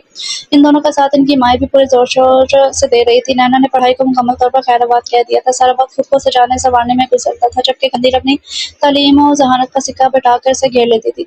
अपने कमरे में मौजूद किताबों का कलेक्शन दिखाकर इसे मरूफ करने की कोशिश करती। अदब और सियासत, मुआशियात, नफ्सियात, कर्ज, हर मौजू ज़ेर बहस होता था। आज इतवार का दिन था। सुबह-सुबह किचन से हलवा भूनने की सूनी-सूनी खुशबू आ रही थी। साथ ही पूरियाँ तली जा रही थी जो पूरे घर में फैली हुई थी। सुल्तान की कल की फरमाइश पर एहतमाम हो रहा था। जल्दी करो दादा अब्बा कब से नाश्ते का इंतज़ार कर रहे हैं। हलवा भूनती बतौल ने जाने किससे कहा था आज इनके नवासे आए हुए हैं, वो कुछ नहीं कहेंगे। सो रावी चैन ही चैन लिखेगा। गरम-गरम आलू और चनों की तरकारी डोंगे में डालते हुए अरदीन ने कहा था। दोनों ने एक साथ ही गर्दन बाहर निकाली। इन दोनों ने अपने सरापे पर नज़र डाली। कल शाम को नहाकर जो कपड़े पहने थे, रात को सोते में सलवट-ज़दा हो गए थे। रही सही कसर नाश्ते के चक्कर में घी के छींटों ने पूरी कर दी थी। उजल जयबाल खुश्क जिल्द के साथ दोनों खासे बुरे हुलिये में थे। एक वो खुद और दूसरी बतौलत, दोनों ही अपनी तरफ से खासी लापरवाह। अरदीन तुमने सुल्तान को नहीं उठाया, मैं जा रही हूँ उनके कमरे में। नैना ने शानों से फैलते दुपट्टे को संभाल कर उसे रोका। ये कौन सा गेस्ट रूम में जाने के लिए मरी जा रही थी। इसकी बला से नैना उठाती है मोहल्ले की कोई और लड़की। तुम डाइनिंग टेबल पर जाओ, मैं उठा देती हूँ। कंदील ने फौरन नैना को रद्द किया। अरदीन दोनों को गुलदस्ता छोड़कर वहाँ से हट गई थी। हारिस अपने कमरे से निकल रहा था। अरदीन उसे देखकर रुक गई थी। हारिस अपने सुल्तान साहब को उठा लो वरना इनका फरमाइशी नाश्ता निकल जाएगा मुकाबलाबाजी के चक्कर में। 10 मिनट पहले ही वो उन्हीं के साथ नीचे चले गए थे। अरदीन वापस पलटी। दोनों ही अभी तक उलझी हुई थी। लड़ सको तो डाइनिंग रूम में आ जाना। फसाद की जड़ बसात खुद ही उठकर नाश्ते के लिए जा चुके हैं। वो उन्हें इत्तला देकर रुकी नहीं थी, फौरन ही डाइनिंग रूम में आ गई। वहाँ सवाए कंदील और नैना के सभी मौजूद थे। अस्सलाम वालेकुम। इसने सबको सलाम किया। दादा अब्बा की जानिब झुकी थी। उन्होंने हमेशा की तरह प्यार किया। दादा अब्बा आप इन्हें बहुत ज़्यादा प्यार करते हैं। पूरी से इंसाफ करते हुए नवासे को अपनी साथ जाती का एहसास हो। सही कह रही थी। जल्दी जल्दी हाथ चलाओ अब्बा जी तो बस कुछ नहीं जानते, अभी शुगर शोर करने लगेंगे। पूरियाँ तलते हुए बड़ी अम्मी ने दोनों को सख्ती लहजे में डांट डाला था। बुलाओ मुझे तो डूंगे में चीज़ें लगाती हूँ, तुम सबको बुला कर लाओ। अरदीन के हाथ से डूंगा लेकर छोटी अम्मी ने बाहर निकलते हुए अरदीन को सबको बुलाने को कहा था। हारिस नहा कर रहा था। फिजान को मुश्किल दरवाज़ा पीट पीट कर जबरदस्ती उठाया गया था। नीक जॉगिंग से वापस आकर जूतों के साथ ही बिस्तर पर दराज था। इसके पुकारने पर फौरन गर्दन मोड़ कर देखने लगा। जिनके दीद की प्यास हो वो इंतजार क्यों करवाते हैं। ठंडी आग भरकर फिल्मी डायलॉग उछाला गया था। इंतजार करवाने वाले हलवा भून रहे हैं और दीद की प्यास किचन में जाकर बुझा लो। फिजान को भी लेते आना। अरे जालिमों, मैंने दिल की मलका को हलवा भूनने पर लगा रखा है। अनेक जूतों के लैस खोलने लगा था। दिल की मलका को तुम भी कपड़े धोने अपने कामों पर लगा कर रखते हो। मेरा तो हक है अपने काम करवा कर। अजीब सा सुकून मिलता है। अनीक के लहजे में मोहब्बत की आँच थी। बतूल पर अश्क आया था। बड़ी अम्मी छोटी अम्मी के सितारे नहीं मिलते हैं। अनीक अरदीन को कुछ खौफ सा महसूस हुआ था। हमारे तो मिलते हैं, फिर मेरे साथ दादा अब्बा हैं, मेरे अब्बू भी राजी हैं। वो पूरी तरह पुरुमीद था। वो दिल दिल में इसके लिए दुआ गो होगी। बतूल से भी अजीज थी। हर वक्त चेहरे पर मुस्कुराहट सजाए रखती थी और बगैर माथे पर बरलाए कामों में मशगूल सादा मिजाज और प्यारी सी लड़की। अरदीन क्या सो गई। बड़ी अम्मी की पुकार पर हड़बड़ाकर अनीक के कमरे से निकलकर कंदील के कमरे की तरफ बढ़ गई थी और जल्दी से दरवाज़ा बजाया। इसके बिल्कुल सामने नैना का कमरा था। लिपट कर इसे बताया, ये मेरा सबसे ज़्यादा ख्याल रखती है। मेरी सबसे बड़ी पोती है। वो दादा अब्बा की मोहब्बत पर सरशार सा कुर्सी खिसक कर बैठ गई थी। दादा अब्बा सबसे ज़्यादा ख्याल तो मैं रखती हूँ आपका, बल्कि सबका। बतौर ने फौरन दहाई दी और बनाया गया हलवा इनके आगे रखा था। मेरे सारे बच्चे मेरा ख्याल रखते हैं मगर दीन में एक खास कशिश है, वो मुझ पर गई है। मेरी बेटी जलाल है। मैंने फौरन ही क्रेडिट लिया था। फिरोज़ा ने अपने मियाँ की तरफ यूँ देखा जैसे छोटे बच्चे को प्यार से देखा जाता है। जी जी हाँ, मुझे भी इसके अंदर एक खास कशिश महसूस होती है। कुछ लोग होते हैं जो कुछ ना होते हुए भी हर जगह दिखाई देते हैं। अरदीन भी इन लोगों में से एक है। नवासी साहब के बयान पर वहाँ मौजूद मर्दों ने कोई खास नोटिस न लिया, सवाए इसके कि अमेरिका जैसे मुल्क में रहकर सुल्तान खासा बेधड़क हो गया है। मगर ख़वातीन में हलचल मच गई थी। सबने इसके उलझे बिखरे आम सहूलिये वाली शख्सियत को आंखें फाड़ फाड़ कर देखा। अलबत्ता फिरोज़ा के अंदर एक इत्मीनान की लहर दौड़ गई थी। बजाय इसके कि अरदीन जैसी आम से लड़की को डिस्कस किया जाए, इस मेहनत से बनाए गए नाश्ते से इंसाफ करे। अरदीन खुद को बेवकूफ़ महसूस करते हुए जल्दी जल्दी से आपके सामने चीज़ें बनाने लगी थी। इस जुमले ने जाने क्या जादू किया था कि उतरे हुए चेहरे दोबारा से अपनी असली हालत पर आ गए थे। अरदीन अपनी फेवरेट रेस्टोरेंट में बतूल के साथ दाखिल हुई तो वहाँ सन्नाटा छाया हुआ था। देख लिया कैसा सुनसान हो रहा है। मई के महीने में यहाँ 6 बजे कौन पागल आएगा। अंदर एक दो टेबल पर देखते हुए 2-3 अफराद को देखकर बतूल चलाई थी। कल रात को अब्बू ने इसे फिजिक्स के सवाल को सही करने पर पूरे 2000 रुपये दिए थे, जिससे खर्च करने के लिए वो पूरी रात बेचैन थी। और सुबह उठते ही बतूल को अपने फेवरेट रेस्टोरेंट पर जाने पर इसे रजामंद कर लिया था, क्योंकि कंदील और नैना को खास में खास मेहमान ने घर अम्मी की मदारत से फुर्सत ही ना थी। इसको कुछ बात कहना गवाना ही था। रात को अकेली लड़कियों को कहीं जाने की इजाज़त ना थी, इसलिए इसने बतौल को 5 बजे ही तैयार करवा दिया और बेचारी गर्मी धूप और सुनसान होटल के बारे में बकती रही थी। हम आ गए हैं, यहाँ देखो, एक आधे हम जैसे और भी हैं। ऑर्डर दे, क्या खाओगे। अपने पास वेटर को आता देखकर इसने बतूल से पूछा। फिर खुद ही मेन्यू कार्ड देकर सी फूड मंगवा लिया था। उफ, मछली की खुशबू और इसका जायका वाह। जोरदार सांस खींचकर इसने गोया खुशबू अंदर उतारते हुए चस्का लिया था। इतनी गर्मी में कौन सी फूड खाता है। रात क्या घास खाकर सोई थी। वेटर के जाने के बाद बतूल ने घूरा था। बस करो यार, कभी दिल की भी मान लेते हैं। तुम जो खाना चाहो अपनी पसंद से ऑर्डर कर लो। कर दो, सामने रखे। गिलास में पानी डालकर पीते पीते वो रुक गई थी। गिलास मुंह से हटाकर देखा, शफाफ पानी में कुछ तैर रहा था। इसने बेसाख्ता ही हंस पे आदत बचा हुआ पानी हाथ पीछे करके फेंक दिया। बतूल का मुंह होंठों की तरह खुल गया था। कुछ गलत हुआ है, इसके दिल ने भी कहा था। अर्दीन पीछे वाइट ड्रेस, ऊंचे लंबे घनी काली मूंछों वाले भले शख्स को देखकर बतूल बौखला गई थी। गलती के सांस के साथ इसने खुद भी गर्दन घुमाई। इस शख्स के फराज सीने पर ठंडक पड़ गई थी। वहां आकार के लोग भी मतवजा हो गए थे। अबदीन की सांसें रुकने लगी थी, आवाज़ अलग में फंसने लगी। कैसी शर्मिंदगी थी, वो अपनी मोटी-मोटी आँखों से घबराई हुई अरदीन को घूर रहा था। ऐसा लगा कि उसे पसंद कर देगा। बतूल बतूल मैं क्या करूँ? वो अपनी जगह से उठ खड़ी हो गई थी। I am so sorry. वो गलती से बतूल ने इसकी नाकफ्ता बहालत देखकर खुद ही जल्दी से माजरत की थी। होटल के मैनेजर और एक वेटर भी जल्दी से आगे बढ़े, वो भी माजरत कर रहे थे। मैंने आप लोगों से तो शिकायत नहीं की, आप लोग चाहें। अपनी भारी गंभीर आवाज़ में शख्स ने होटल की इंतजामिया से कहा था। So sorry sir. मेरी बहन बतूल ने दोबारा कोशिश की। अदीन इसके पीछे अब तक सर झुकाए खड़ी हुई थी। जिसकी गलती हो माफ़ी भी इसे मांगनी चाहिए। अपना हाथ उठाकर इसने बतूल को मजीद कुछ कहने से रोक दिया था। बतूल ने साथ खड़ी अरदीन को कोहनी मारी, मगर उस ऊंचे बारक शख्स को देखकर सहम सी गई थी। सबसे ज्यादा डर तो उसकी घनी घनी मूंछ और मोटी मोटी सुर्ख डोरों वाली आंखों से लग रहा था। वो शख्स मुंतजिर सा खड़ा था। अरदीन प्लीज। बतूल ने जबरदस्ती उसका हाथ खींचकर को साइड पर होकर से आगे कर दिया था। सॉरी, मैं मरती क्या ना करती। अटकते जैसे माजत की। वो भी तो ढीठ का ढीठ ही था, जा ही नहीं रहा था, जबकि शर्ट सूखने के करीब थी। किसी घर के बाहर निकलने के कुछ आदाब होते हैं। अपनी भारी भरकम आवाज़ और बारक लहजे में कहते हुए मुसफ़ लम्हे लम्हे मजबूत कदम उठाते हुए बाहर चला गया था। वो परेशान सी होकर रह गई थी। जरा सी गलती क्या होगी, मुसफ़ नसीहतों का पलंदा खोल कर बैठ गए थे। वहाँ मौजूद लोगों के चेहरों पर अब मुस्कुराहट थी। बैठो, क्या मज़ीद तमाशा बनवाना है? इसे यूँ खड़े देखकर बतूल से कुर्सी पर धकेला। कितनी देर दोनों खामोश बैठी रही थी। आपका ऑर्डर? बेटा तली हुई और प्राउंस वगैरह लाकर टेबल पर रख रहा था। चलो अब खाओ, घर नहीं चलना क्या? इसे यूं ही हाथ पर हाथ धरे बैठा देखकर बतूल को टोकना पड़ा था। इसने एक नजर भरी टेबल पर डाली। इतने अरमानों और शौक से मंगवाई डिशेस से एकदम जहर लगने लगी थी। वह मुश्किल से बतूल की खातिर दो चार निवाले जहर मारकर खाए थे और खड़ी होगी। पर बिल पे किया था, रेस्टोरेंट से निकल आई थी। तुम्हारा इरादा तो टेबल साफ करने का था। किसी रिक्शा टैक्सी को तलाश करती बतूल छेड़ने लगी थी। फिलहाल वो बात करने के मूड में ना थी। बतूल, वो देखो। उसने बतूल का कंधा हिलाया था। बतूल ने इसकी निगाहों के ताकों में देखा। स्याह मर्सिडीज का दरवाजा खोले, वही बारह मूंछों वाला अंदर झांका। किसी लड़की से मुखातिब था। दोनों ने घबराकर और तेज कदमों से चंद कदम आगे बढ़ाए थे। सामने ऑटो रिक्शा खड़ा था। ड्राइवर साहब देख रहे थे। दोनों अंदर बैठ गए। फौरन चलो, किराया जितना चाहे ले लेना। इससे पहले कि उतरने को कहता, अरदीन ने लालच दिया था। इसने भी फौरन रिक्शा स्टार्ट कर दिया। वो बड़ा मुझे लेक्चर दे रहा था असूलों पर। वो और खुद तो लड़की के साथ गुलछड़े उड़ा रहा है। बुरी तरह से कड़कते उसने दिल की भड़ास से कोसते हुए निकाली थी। हो सकता है इसकी बीवी हो या गर्लफ्रेंड। इस तरफ ध्यान ही नहीं किया था। बतूल की बात ने इससे भी इत्तेफाक किया था। फिर इस पर लाना बेचती दोनों आज की पार्लर पर उतर गई थी, मगर अंदर बैठकर खाने का रिस्क न लिया था। रिक्शे में ही बैठकर खाते खाते फूड और रकम पर अफसोस करते हुए घर की तरफ वापस आ गई थी। रात 8 बजे का वक्त था। टीवी का वॉल्यूम फुल था। लाउंज के फर्श पर सब चौकड़ी मारे बैठे थे। फिजान अपने आगे रखे बेसन के लड्डू में से सबसे अच्छा बड़ा लड्डू तलाश कर रहा था। नीक बतूल के बराबर में बैठा गर्दन हिलाए जा रहा था। हारिस अपनी शर्ट के लिए अरदीन से बटन लगवाने की मिन्नत कर रहा था।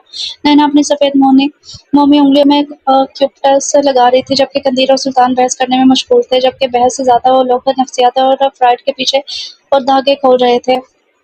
फ्राइड ने तहतुल शूर का जो जवाब पेश किया था, इसलिए मैं इससे मुतफिक हूँ, मगर आप जबरान को पढ़े तो वो भी फ्राइड से किसी तौर पर कम नजर नहीं आता। इंसानी नफ्सियात का बड़ा गहरा मुशाहिदा है इसकी तहरीरों में। एक कंदील थी जो सुल्तान को कल करना चाह रही थी। वो अक्सर जब सुल्तान का झुकाव इधर उधर देखती, अपनी तलीम और जहानत का पूरा जोर लगा के से घेर लेती। सियासत, मौशियात, अदबियात, नफ्सियात, हत्ता के करंट अफेयर और अराक, फलस्तीन, कश्मीर को भी खींच लाती। कभी 9/11 का वाक़या ताज़ा किया जाता तो कभी स्कार्फ और पर्दे पर बहस छिड़ जाती। यकीनी बात है कि कंदील की मालूमात हैरत अंगेज थी। अभी कंदील ने सुल्तान को नैना की मौमी उंगलियों में उलझा देखकर बात छेड़ी थी। बेशक होगा, मगर फ्रेड की थोड़ी इतनी पावरफुल है कि अब तक कोई और इसे चैलेंज नहीं कर सका। सुल्तान मतवजा हुआ था। होगा, मगर खलील जबरान। कंदील ने अपनी बात में वजन पैदा करना चाहा, मगर सुल्तान ने बात काटी। खलील जबरान राइटर है, जबकि स्मगलर फ्राइड एक नफ्सियाती दान है। हर राइटर एक नफ्सियात दान होता है। लोगों की नब्ज पर हाथ रखता है, मुख्तलिफ मिजाज के लोगों को मुतमिन करता है अपनी तहरीरों से। हारिस की शर्ट का बटन टांगती हाथ से देर से बहस सुनती था। बिला इरादा ही कह गई थी, हाँ बिल्कुल, एक वक्त में कई लोगों को मुतमिन करना राइटर का ही काम है। निक ने भी हाँ में हाँ मिलाई थी। सच में तो आप भी छुपी रुस्तम निकली। सुल्तान पूरी तरह इसकी तरफ मुतवज्जा हो गया और खामोश रही थी। ये तो है ही रुस्तमे ज़मा फ़िज़ा ने बड़ा सा लड्डू ढूँढ कर निकाला, फिर हाथ में तोड़ने लगा था। तुम क्या तराजू लेकर दुकान पर बैठे हो? नैना ने फ़िज़ान की हरकत पर इसे टोका था। ये लड्डू बनाए किसने है? वो यूं ही तोलने के अंदाज में लड्डू लिए पूछने लगा था छोटी अम्मी ने। नैना ने नासमझी से जवाब दिया था। दी ने दांत से धागा काट कर शर्ट हारिस को दी थी। मैं नहीं मानता, इसका हाथ मारने में तो इतना भारी होता है, और लड्डू का साइज देखो, लगता है किसी 4 साला बच्ची ने बनाया है। छोटी अम्मी डंडी क्यों मार जाती हैं? इतने खासे बड़े लड्डू को वो छोटा कह रहा था। आइंदा ये नए काम कम करना। यकीनन खरबूजों के जितना बड़ा बनेगा। बतूल ने इसके आगे से प्लेट छीन ली थी। हाँ, तुम्हें तो जरूर बुरा लगेगा, आखिर मुस्तकबिल जो वाबस्ता है। हारिस के जुमले पर सबके चेहरे पर मुस्कुराहट आ गई। दिन चौंक गई थी। कुछ अहम सा जहन में जागा था। किसी को आपने आंख में जगा लिया और कोई सरापा। बस करो, टीवी का वॉल्यूम भी कम करो। बतूल पूरी तरह से छटकी थी। अनीक ने इसकी कैफियत को दिलचस्पी से देखा था। बतूल मजीद घबराई, मगर फौरन ही प्लेट रखकर उठ खड़ी हुई थी। चले जी, अब तो आपका दिल भी नहीं लगेगा। कंदील ने अनीक की नजरों के ताकों में देखा। मंगनी से कब है तुमसे? इस सारे किस्से में सुल्तान ही ना समझा था, सो अनीक से पूछने लगा। अंदर फोन की बेल मच गई थी। इंशाल्लाह जल्दी हो जाएगी। सरशार से लहजे में अनीक का यकीन बोल रहा था। रतीन ने बेसाख्ता आमीन कहा। फोन की बेल मुसलसल बज रही थी। झंझला कर अनीक खुद ही उठ गया था। मोहब्बत करने वालों का साथ है। इसके आमीन कहने पर सुल्तान से पूछने लगा। वो उसे नजरअंदाज करके अभी तो वो खुद पर ही ध्यान दे रही थी। अपने ही साथ से करेजा थी। सर झुकाकर और सरापा चटकने लगी। यार, मोहब्बत करने वालों का साथ तो एक दुनिया है। एक अलग बात है कि दो दिल में मिलने लगते हैं तो सब दुश्मन में बन जाते हैं। हारिस से कहकर बाहर निकल गया। आपको क्या मुझसे बात करना पसंद नहीं है? वो शायद इसका क्रेज भांग गया था। बराह रास्त से सवाल किया। ऐसी कोई बात नहीं है। मुरव्वत परत गई थी, वरना दिल चाह रहा था कि कह दे मुझे आप भी पसंद नहीं। फिर आप मेरी बात का जवाब क्यों नहीं देती? कंदील ने पहले बदला था। फजूल सवालों के जवाब मेरे पास नहीं है। मोहब्बत का जज्बा आपकी नजर में फजूल है? वो अजीब शख्स था। इसे कोई अजनबी याद आ गया। मोहब्बत का जज्बा फजूल नहीं होता, इसकी हरमत को पामाल करने वाले फजूल होते हैं। वाह, बातें तो बहुत खूबसूरत करती हैं। इसने कोई साख्ता से रहा था। सिर्फ बातें नहीं खूबसूरत करती है, डांटती भी बड़ा जबरदस्त है। कभी इनके हाथ लग गए तो पता चलेगा। अभी तो मेहमान समझ कर एहतराम कर रही है बीबी। और 3 फरजान रिमोट कंट्रोल से उनसे जानना बदल रहा था। हम तो इनके हाथ आना चाहते हैं, चाहे जितना दिल चाहे डांटे। इतनी खुली दिली बात पर इसके तन में आग लगी थी। अब मुनाफत का मतलब भी ना था कि वो किसी भी बात सुनकर चुप रहे, मगर वो मुश्किल खुद पर कंट्रोल कर पाई थी। पैर धड़कती उठ गई थी। इसके बाद उसके सामने आने से ग्रेज करने लगी। सुबह कॉलेज और दोपहर को थोड़ा सा काम का, शाम को चाय बनाना, अलबत्ता रात के खाने और सुबह दादा अब्बा के नाश्ते पर लाडली की वजह से नचार आना पड़ता था। वो खामोशी से अपनी प्लेट पर झुकी रहते थे। सुल्तान भी ऐसे में तवज्जो करने या बात करने की कोशिश ना करता। नैना और कंदील की कोशिश पूरी ढंग से ही जारी थी, और छोटी अम्मी बड़ी अम्मी कभी एक दूसरे पर सबक ले जाने की कोशिश में नाकाम रहती।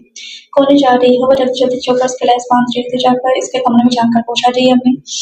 चले डाइनिंग टेबल पर दादा मुंतजिर होंगे। इसने भागती दौड़ती हुई घड़ी की सुइयों को देखा था। आज मत जाओ, सुल्तान जा रहा है। अम्मी की बात पर कंधे झुकाकर दुपट्टा शाम को फैलाकर डाइनिंग टेबल की तरफ चल की थी। कल सुबह ही से इत्तला मिली थी। नैना ने बड़ी सख्ती के साथ दी थी। मैं क्या कह रही हूँ? अम्मी ने पीछे से इसका शाना पकड़ कर अपनी तरफ रुख मोड़ा था। आते जाते मौसम वहाँ से अंदाज होते हैं जहाँ कोई तलब हो, कोई दिली वाबस्ती और एकदम ही दिल, कोई लम्हा, कोई गंभीर आवाज, सब दिल घूम। उसने घबरा कर सामने देखा। अम्मी मुंतजिर थी। अम्मी, जो आता है इसे जाना भी होता है। मेहमान कोई सारे वो नहीं रहता। इसने कोई अपना सर पीट लिया था। वो डाइनिंग रूम में दाखिल होकर हंस पे आदत सलाम करते। दादा अब्बा से प्यार लेती कुर्सी घसीट कर बैठ गई। सब हमेशा की तरह मौजूद थे। वो स्लाइस पर चैन लगाने लगी। तुम कॉलेज आ रही हो? नैना ने यूं हैरान किसी वजह से आज से पहले वो घास खोदने जाती थी। इसने यूं ही मसरूफ अंदाज में इस बात में सर हिला दिया। बेटा, सुल्तान अपने घर जा रहा है, आज का दिन इसके साथ गुजारो। इसे एयरपोर्ट छोड़ने जाओ। जलाल अहमद अपनी बेटी को प्यार से देखा। इसका दिल जल गया था। मसूद कौन से मुल्क के अदम सुधार रहे हैं जो अपनी मुलाकात या ख्वाहिश के तहत इनका दिल बहलाया जाता है। यहाँ कौन सी वीआईपी थे कि सब इन्हें अलविदा कहते जाते। मगर अब अपने अब्बू को क्या कहती खामोश हो गई थी। सब इधर उधर की बातों की बजाय सुल्तान होना शुरू हो चुका था। बेटा, हम लोगों का जाना जरूरी है, इसलिए मजबूर है। हम तुम्हें फोन करेंगे। छोटे अब्बू ने जाते जाते गले लगाकर खूब प्यार किया था। बड़े अब्बू ने भी उठकर अपने चौथे बैठ का सहर भांजे को अलविदा भी पहुंचा दिया था। अब्बू ने अलबत्ता हाथ मिलाकर अपने बेटे से कुछ खूब मोटी सी किताब निकाल कर दी थी। तुम्हें पसंद है ना? सुल्तान खुद आके बर्तन के गले लग गया था। शुक्रिया अदा किया था। तुम्हारे आने से मुझे बहुत खुशी हुई। सुल्तान दोबारा आना और कौसर को भी कहना दर चाहते चाहते दादा अपन अपने बूढ़े कंधों पर इसका तमाना सा रखा चूमा। सुल्तान इनके हाथों को साथ में चूम लिया था। सब आगे पीछे चले। कल बता नहीं इतनी आज ऑफिस से छुट्टी कर लेती। और कंदील नैना कंदील के पीछे 2 हफ्ते से छुट्टी कर रही थी। फिजान और हारिस भी घर पर ही थे, और दिन को रोका न गया तो वो भी ठंडी सांस भरकर यूनिफॉर्म तब्दील करने चली गई थी। अम्मी ने गोया सुकून का सांस लिया था। बड़ी अम्मी अम्मी आज क्या पकाना है बता दे। दोबारा इसने आकर किचन में जानना था। छोटी अम्मी भी वहीं पर थी। मैं क्या बताऊँ, आज तो बच्चा जा रहा है जाने। फिर कब आया तुम बताओ? साल का दुल्हन क्या पकाएं? बड़ी अम्मी ने साथ खड़ी छोटी अम्मी से मशवरा लिया था। दीने ने छोड़कर बाहर आके जाके सफाई वगैरह करवा ले। वो अपनी वाली आपने मेरी वजह से आज छुट्टी कर ली। सुल्तान जाने कौन से कोने से निकल कर आ गया था। वो की बात में टालती नहीं हूँ। इसने सोफे पर रखा तौलिया वगैरह उठा लिया था। इसका मतलब है मुझे जलाल बेटों का शुक्रिया अदा करना चाहिए। किसी के शुक्रिया की जरूरत नहीं है। आप अंदर चले हैं, झाड़ू देनी है। इसने झाड़ू उठा ली थी। आप हमेशा मुझे बताती क्यों है? मुझे क्या बताती कि वो अपने आप से रही है। आपको गलतफहमी हुई है। इसने झाड़ू देना शुरू कर दी थी। आप साल बाद आएंगे। मजीद इम्तिहान का सब्र का इम्तिहान। जी जरूर। इसने सोफे के नीचे से झाड़ू निकाली तब बतूल आ गई थी। अदीन बड़ी अम्मी कह रही है बटाने का मसाला तैयार कर दो। अदीन को तो गोया रिहाई मिल गई थी। फौरन बाहर भागी कि वो किचन में ही लगी रही थी। वो सब क्या करते रहे इसने तवज्जो न दी थी। खाना सबके साथ खाया। फ्लाइट 2 बजे की थी। फिर मची हुई थी। सबसे ज्यादा तैयारी तो नैना और कंदील की थी, जो नए सूट और मेकअप के बावजूद आंखों में आई नमी को भी वापस साफ कर रही थी। सभी तैयार होकर लंच में आई। जमाती हम नहीं चाह रहे। और बतौर ने इसके हृदय को देखकर पूछा तो इसने नकली करते मिला दी। मेरा भी दिल नहीं था। अनेक जबरदस्ती लेकर जा रहा है। तुम भी चलती वो दूर की बात कर जहन कहीं और भटका फिर सामने पता नहीं अजनबी नाचना लोग कैसे दिलों पर वापस हो जाते हैं। थोड़ी सी शब्द से ने नजर चुराई थी। वो कौन सा बच्चा है जो अब पहुंच जाएगा? दी ने आस्था से कहा था। कोने वाले सोफे पर सुल्तान अपने बैग की जिद बंद कर रहा था। हम जा रहे हैं। हम सब इसलिए जा रहे हैं कि कहीं ये दोबारा ना आ जाए। बड़ा नुकसान हुआ है हम लोगों का। हमारी सजा था। मेरी वजह से क्या हुआ? फौरन उनकी तरफ तवज्जो हुआ था। ये दोनों दुखी हो गए हैं। सबसे बड़ा नुकसान ये हुआ कि हमारी माओ की तवज्जो आप पर होगी। दूसरा ये कि आपके स्मार्टनेस के आगे हमारी दाल नहीं गलती। हम जहाँ साथ जाते लड़कियां आपकी तरफ तवज्जो हो जाती। खबरदार जो हमें दुखी कहा। नैना ने पूरा मानते हुए कहा था। फिर दीन की तरफ तवज्जो हुई थी। तुम तैयार नहीं हो रही है?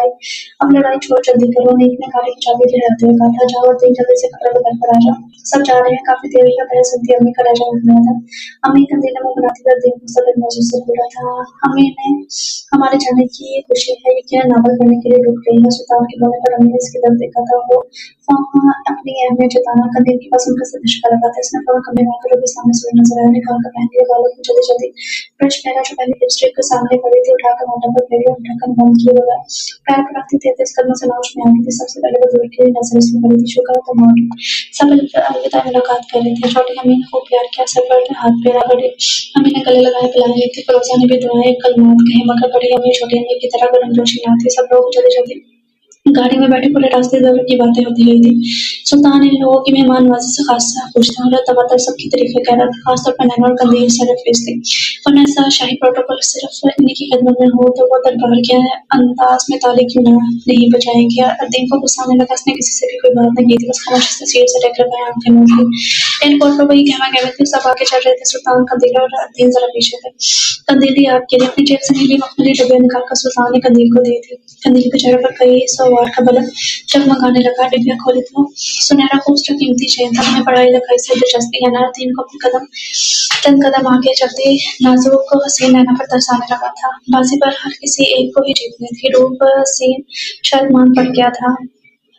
जीत हर जहानत के हिस्से में आई थी। अपना कीमती वक्त निकाल कर आपने मेरे लिए तकलीफ उठाई। बहुत शुक्रिया। अल्लाह हाफिज। सबको खुदाफिज कहते हुए वर्दीन के पास आया तो रास्ता से सबकी नजरों से दूर होता गया था। नैना के चेहरे पर भी अजीब सी कैफियत थी। जबकि कंदील को पुष्पा लेने जीत जाने की सरशादी थी जो इसके एक एक मिसाल से झलक रही थी। जल्द ये कुछ सबको सुनाना चाहते थे। जाने कैसे सफर के जहाज के उड़ने की मुंतजर थी। हरदीन ने कंदील का रोशन चेहरा बोलता दिखाई दिया। जब घर जाकर कंदील खुश अपनी सबको सुनाएगी तो हरदीन अपनी निगाहें नैना की तरफ मोड़ी। मासूम जादू नजर वाला चेहरा जो यकीनन ये सुनकर परेशान होने वाला था। इसमें ठंडी सांस भरी थी। कभी कभी कैसे एक ही खबर किसी को जिंदगी की सारी खुशियां अता करती है और किसी की जिंदगी के दर्द पर हो जाती है। और दिन देखो वही देर से मैंने आज अपनी सोचों में गुम थी कि बतौर ने जोरदार ठोकर पर चौंक गई थी। देखो वही इसने गर्दन घुमाई। दूसरे लम्हे इसका सांस जैसे रुक गया था। ये ना वही था ब्लैक देना सो में आऊंगी लड़कत के साथ घनी काली मूंछ और बड़ी बड़ी आंखों वाला दाएं कंधे पर कोट लटकाए रखा था। बाएं हाथ में लैपटॉप था। चेहरे से ढक्कन और सारी घुमाए थे। इसके पास से गुजरते हुए एक सस्ते से नजर आ रही थी। ये दूरी शक्ल पूरी तरह से मजा होकर अंदर ही अंदर हम अपने लगे चेहरे से मुकर रही थी। घर चलो क्या सुल्तान साहब के सामने पहुंचने तक ही खड़े रहोगे? प्रदीप ने सड़क से अपने रुख को मोड़ कर जल्दी का शोर मचाया। न चार सबको चलना पड़ा। वो एक से गाड़ी की चाबी लेते सबसे पहले भागकर फ्रंट सीट पर बैठ गई थी। बाकी सब काफी सुस्त कदमों से आपस में बातें करते आगे पीछे चलते आ रहे थे। तभी वो शख्स अपने कदमों को देखते जो क्या था सबसे आगे निकल गया और क्या था। तीन दोबारा उनको चुमाने के लिए मुंह फेर लिए हुए दर्द देखे बगैर चल रहा था। वो वक्त देख लेता। इसने घबरा कर सोचा। सांसों को लूज करने लगी। जब इसके साय शीशे पर दस्तक हुई जिसके शीशे नीचे करने पर वो माथे पर डाले सर झुका था। गाड़ी पार करने की तमीज नहीं है क्या? वही बाहर अब लेजर्स की उसाम खत्म होने के बाद उसकी समझ में साफ आई थी। बेबी मेरा टाइम वेस्ट नहीं कीजिए, आगे से गाड़ी हटाएं। इसमें वो खुलाब इसकी शक्ल देखी हुई पहचान की कोई तहरीर ना थी और वो जैसे धंधे पर हैरान है कि जो कई दिन से इसकी आंखों को धुंधला कर रही थी। भाई आ रहे हैं तो सामने तो तेज चलते अनेक को अपनी तरफ आते देख इसकी जान में जाने थे। अनेक नाज़िर शख्स को देख रहा था जो दिन से कुछ कह रहा था। दूसरे लम्हे अपनी जगह अपनी जल्दी में गलत की भागी का साजिश था। अपने भाग कर मसीह 2 कदम का फासला तय किया। सामने का शख्स को देखा था। आपकी गलत पार्किंग की वजह से प्रॉब्लम हो रही है। मैं अपने टाइम से ऑलरेडी लेट हूँ। शख्स ने खासी शास्त्री से लेकर गलती का एहसास दिलाकर खिड़की की तरफ देखा था। I'm so sorry सर, मैं भी निकाल लेता हूँ।